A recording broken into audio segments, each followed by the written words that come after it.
Everybody, it is Saturday here in Houston, Texas. So I just got done driving from Ingram, Texas, which is about 80 miles northwest of San Antonio. My mother and my brother and his wife and two daughters, my two nieces, came there. My brother determined that was the best place to watch the eclipse, and it's in the hill country there. On top of the hill, it was beautiful. It was very interesting. This morning, I tuned into the Chairman Project podcast, which is now going to be the Built to Exit podcast. So Jason Cisneros, who's the host and the creator, he's a entrepreneur, disciple of Tony Robbins. His philanthropic causes, ending human trafficking, and he was hosting, and he's 3 weeks ago, he's talking about how to choose the right consultant, the criteria to make sure you get the right guy consulting for your business. All right. Then the week after that, he's got your special flower, right? These people that, they don't do what you tell them to do because they think they know more about their business than he does, right? After consulting, and man, he just hit on so much that I hear all the time, right? The locked mind that doesn't listen. Okay, and then today he was talking about basically that we are warriors. We come from a winning stock in this country, okay, and that the entrepreneur, the small business in this country is what makes our country great. He went into all kinds of things. First off, he's the growth course that I did. He gave it to me to teach in a voc rehab program that never got off the ground, but I did it 4 times, right? I did it 4 times, okay, and then he called it the growth course, and then that got termed. He has a way of coming up with these, catchy phrases and names called the business G-spot, okay, and then the Chairman Project, and then somebody told him that this is, people don't want to take a course, right? What they want is a system, and that's what this is. It is a system for business specifically, and now he calls it Built to Exit. All right, because that's what he teaches you to do. Because I run into so many people in business, and I've been doing this for a bit. When I first got into the mortgage business, I was doing second mortgages, the 125% loan to value, money store, home improvement, debt consolidation loans, and it's like everything comes into me in pairs, right? So my first 2 guys were guys that wanted to take the equity out of their house to pay off the leases on their trucks. Then the next 2 guys I get, they're business owners. They want to take equity out of their property to spend on their business. And both of them, they needed a P&L,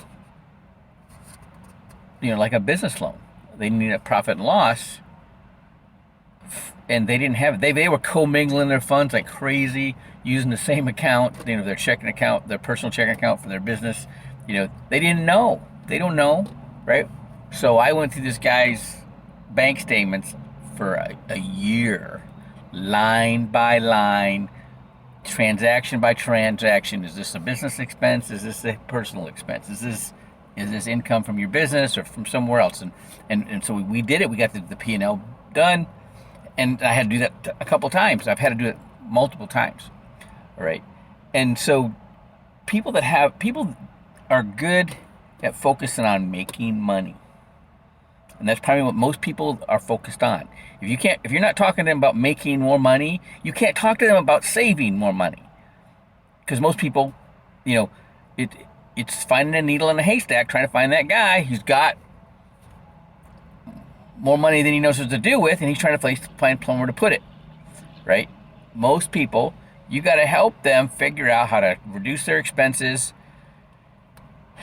and pay off their debt so they can have enough money, so they can start saving some money, so the money can grow, so they can have something for the future. Okay, so Jason was talking tons about mindset, and he got me really, really, and I've come to this realization before, but he really cemented it, that it's all about desire.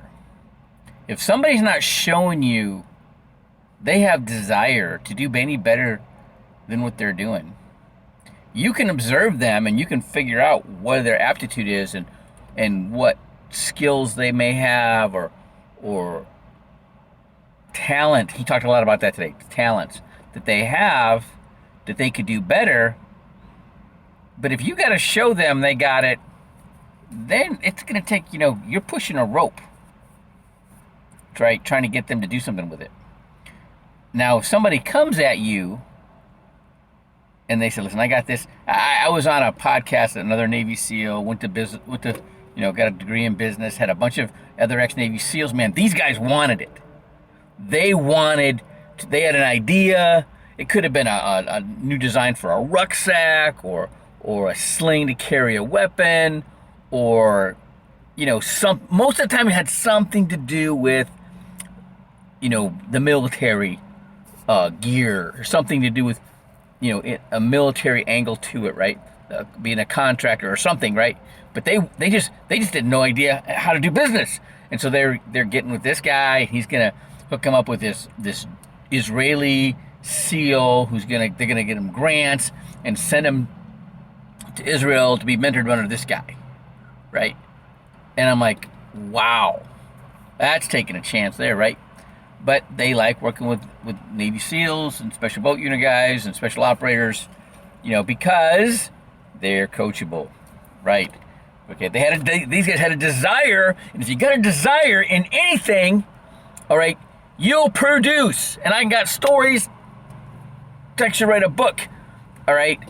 But if you want something bad enough, you will achieve where your mind is focused in that direction. Okay, I got tons of examples coming off the farm in Michigan.